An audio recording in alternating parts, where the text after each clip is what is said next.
Actuellement, il y a 8 fois moins d'eau dans le Chéran, du jamais vu pour les habitants de la région de l'Albanais.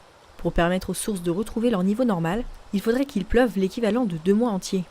On devrait avoir 50 cm en hauteur de plus, et le Chéran il devrait être élargi de 4-5 mètres.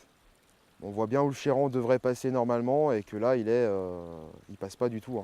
On est sur des débits de sécheresse qu'on pourrait avoir en mois de juillet-août, déjà en grosse sécheresse. Et là on est quand même bientôt au mois de novembre, où il devrait beaucoup pleuvoir et recharger les nappes, et c'est pas le cas. Cette mousse là, c'est assez hallucinant.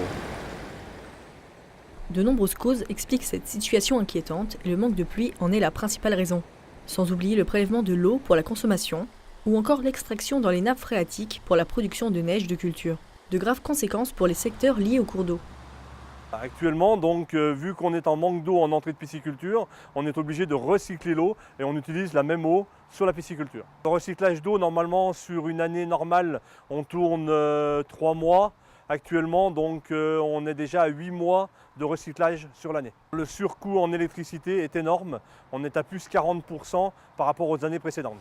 En automne, la préfecture de Haute-Savoie prévoit d'organiser un comité sécheresse pour réexaminer les dispositifs dans le but de les améliorer.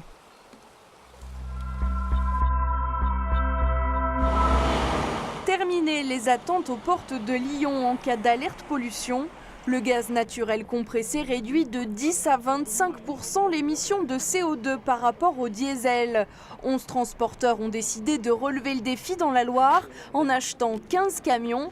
Un investissement soutenu par l'ADEME et GRDF. Un poids lourd roulant au gaz naturel coûte environ 130 000 €. Le coût du matériel est aujourd'hui sensible en gros de 20% entre 20 et 25% supplémentaires, subvention déduite. Mais aujourd'hui, on a un gain économique sur la consommation de l'ordre de 20 à 25% également. Donc on a un retour sur investissement normalement relativement rapide. Et puis on espère tous gagner en termes d'image. Une image de pollueur ou de causeur d'embouteillage. Charles Bayard veut s'en débarrasser. Sa flotte de 50 poids lourds répond d'ailleurs aux dernières normes anti-pollution. En intégrant le groupe des transporteurs GNV volontaires, il veut aussi valoriser sa profession. Réellement, aujourd'hui, toutes nos flottes de véhicules sont aux dernières normes d'émissions de CO2, c'est-à-dire qu'elles sont Euro 6 ou au gaz naturel, ou pour certains même des véhicules électriques.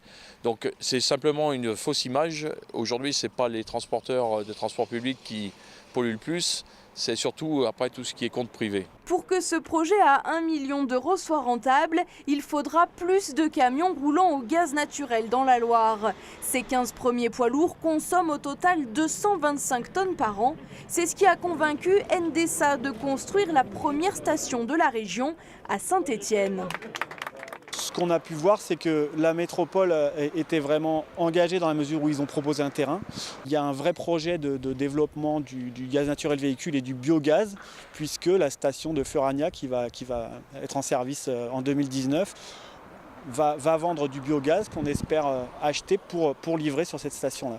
Pour le moment, dans la Loire, 15 camions roulent au gaz naturel compressé. L'objectif pour Endesa, c'est qu'il y en ait 80 d'ici 2 ans.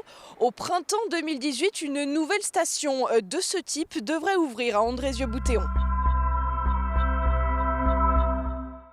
Ne l'appelez plus musée gallo-romain, mais Luc Dunhomme. L'équipement situé sur la colline de Fourvière a officiellement changé de nom aujourd'hui, une volonté de la métropole. Vous savez que ce nom, Luc Dunhomme, c'est Luc la lumière, Dunhomme la colline, c'est-à-dire que c'est la colline de la lumière. Ça en dit beaucoup de Lyon et du positionnement de cette colline. C'est aussi l'idée de rassembler sous ce nom Luc Dunhomme l'ensemble des sites que constituent à la fois le théâtre et l'Odéon et le musée. L'objectif, gagner en visibilité et mieux valoriser les collections.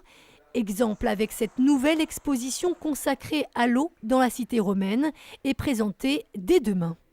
On dit toujours que la ville de Lyon est la mieux dotée après Rome, puisqu'il y avait 4 aqueducs d'une longueur totale de 200 km et c'était plusieurs dizaines de milliers de mètres cubes d'eau qui arrivaient tous les jours à Luc Dunhomme. Dans cette exposition, des pièces exceptionnelles, pour certaines prêtées par d'autres musées. On a ici 2 inscriptions, un original et puis une copie, du même texte, qui est en fait un texte de loi du IIe siècle après Jésus-Christ, qui devait être affiché en quelque sorte sur le tracé de l'aqueduc de manière régulière et qui en fait, c'est une interdiction. Il est interdit de labourer et de semer le terrain au-dessus de la canalisation enterrée de façon à la protéger, éviter la pollution de l'eau. Donc il y a ce caractère très moderne de protection de l'eau, parce que déjà à l'époque romaine, on est très attaché à la qualité de l'eau qu'on fait venir de très loin. À quoi l'invention des Romains? Une exposition à découvrir jusqu'au 6 mai au musée Luc Dunhomme. C'est vert, le titre est actif, ça tourne, c'est opérationnel, c'est ma photo, je suis le porteur du compte, donc le contrôle à vue est positif et je peux voyager en règle.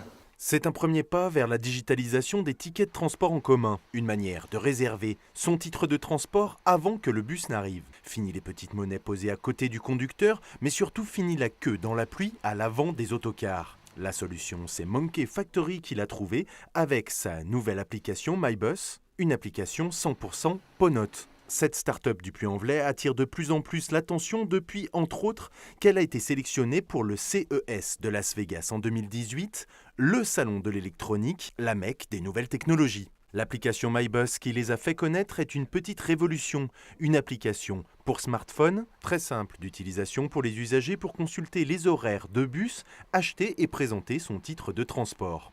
Simple aussi et à moindre coût pour les entreprises et les collectivités. Généralement, il faut installer du matériel dans les véhicules, donc un investissement initial. Il faut entretenir, maintenir ce matériel, ce qui est une deuxième source de coût. Eh bien, chez MyBus, on a pris le problème complètement à l'envers. Il n'y a aucun matériel installé dans les véhicules. On a juste besoin de coller des QR codes aux portes d'entrée du véhicule et toute la technologie se trouve dans le smartphone de l'usager. D'où une mise en œuvre simple et sans contrainte qui permet de démarrer extrêmement vite, et c'est pour ça qu'aujourd'hui on attire l'attention des agglomérations de taille intermédiaire qui n'ont pas forcément les moyens ou la volonté d'investir dans un système de billettique lourd et onéreux, les engageant pour longtemps dans une technologie donnée. Une application installée sur le Puy-en-Velay et le réseau TUDIP pour une expérimentation d'1 an. Alors ça simplifie effectivement la vie de nos usagers, ça facilite également le travail de nos conducteurs. Puisque ceux-ci ne sont pas amenés forcément à délivrer des tickets d'unité dans le bus, puisque c'est désormais remplacé par cette application. C'est-à-dire que le coût du ticket, qu'il soit acquis par Internet ou auprès d'un dépositaire, est identique, et simplement la société est rémunérée sur un taux de commission versé comme un dépositaire courant. Moi je reste persuadé que si vous voulez, c'est un pas déjà vers la dématérialisation des titres. C'est une facilité d'accès, on est aussi, à mon avis, avec un gain de clientèle à venir, forcément, avec cet outil. Un succès encourageant pour Monkey Factory, qui développe aussi sur son application l'observation en temps réel des bus sur l'agglomération, pour plus de réactivité du réseau par rapport à l'usager. Restent quand même les traditionnels guichets pour les plus réticents ou pour une panne de batterie.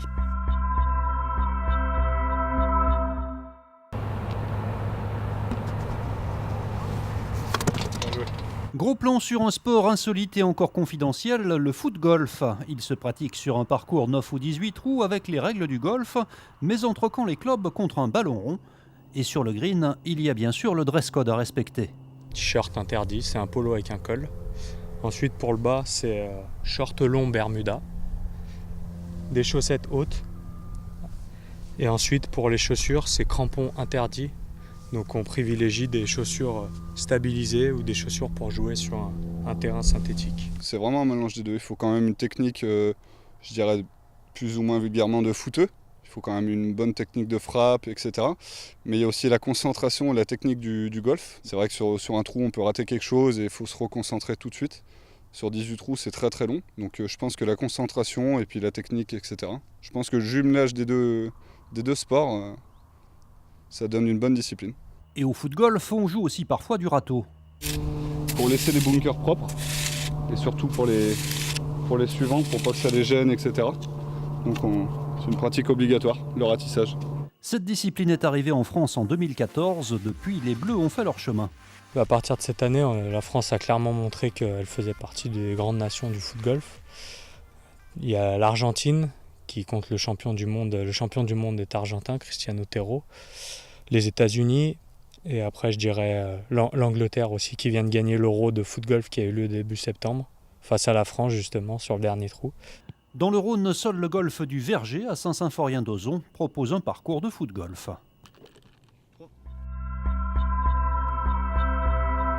Un rassemblement de vélos et de doudounes au Palais des Sports. Pas de doute, nous sommes aux rencontres du cinéma de montagne 2017. Pendant 5 jours, tous les fanas de sport d'altitude, et ils sont nombreux dans la capitale des Alpes, vont se régaler les pupilles avec une sélection de films sur le sujet. En prime, à la fin de chaque projection, sportifs, réalisateurs et autres protagonistes se retrouvent pour une table ronde orchestrée par notre Thibault Leduc télé-grenoblois. Moi, mon rôle en tant que présentateur de ces rencontres depuis 2 ans, c'est d'apporter la touche d'une télévision locale comme Télé Grenoble. À la fin de chaque film, on reçoit ici sur la scène du Palais des Sports les intervenants, les sportifs, les champions qui viennent débriefer le film qu'on vient de voir et qui viennent parler aussi de leur actualité. Et j'essaye d'enrichir chaque plateau avec des images qu'on n'a pas forcément vues à travers leur film et qui viennent compléter un petit peu la panoplie de ce que le public peut voir ici chaque soir pendant environ 3 à 4 heures. Au programme de cette première soirée des rencontres, un ciné-concert sur les Jeux Olympiques de 1968 en ouverture. Un film sur la championne du monde de snowboard freeride Marion Aerty et surtout Crossing Corsica qui retrace le parcours du français François Den dans son record de la traversée du GR20 en 31h06. Un retour aux sources pour le numéro 1 mondial de l'Ultra Trail qui a fait ses études à Grenoble. Pour moi c'est un petit peu, c'est assez marrant et un peu un honneur d'être ici. C'est vrai que j'étais venu, on en parlait tout à l'heure, il y a une quinzaine, peut-être un peu moins, mais entre 12 et 15 ans quand je faisais mes études à Grenoble, justement pour essayer de venir apprécier et rêver devant les films qui sont là. Donc c'est vrai que ce soir, je suis très content de pouvoir partager un petit peu l'aventure qu'on a vécue l'an passé avec le film qui a été réalisé. Suivent un film d'expédition en canoë en Alaska et Le Doigt de Dieu qui relate une ascension de la Meige. Venir à ces rencontres, c'est voir ma passion sur grand écran avec mes amis et du coup c'est l'occasion rêvée à passer une bonne soirée. Rencontrer des gens qui partagent un peu la même passion, peut-être s'ouvrir à d'autres disciplines que je ne pratique pas forcément pour l'instant. On est passionné de montagne dans la famille, voilà, donc c'est l'occasion de voir des films qu'on a rarement l'habitude de voir. Voilà. Des soirées thématiques pour plus de clarté dans la programmation, des horaires modifiés 19h30, 22h30 et des afters pour permettre des discussions informelles entre le public, les sportifs et les réalisateurs. Voilà quelques éléments qui permettent d'expliquer le carton plein de cette première soirée dont les 3000 places ont été pourvues.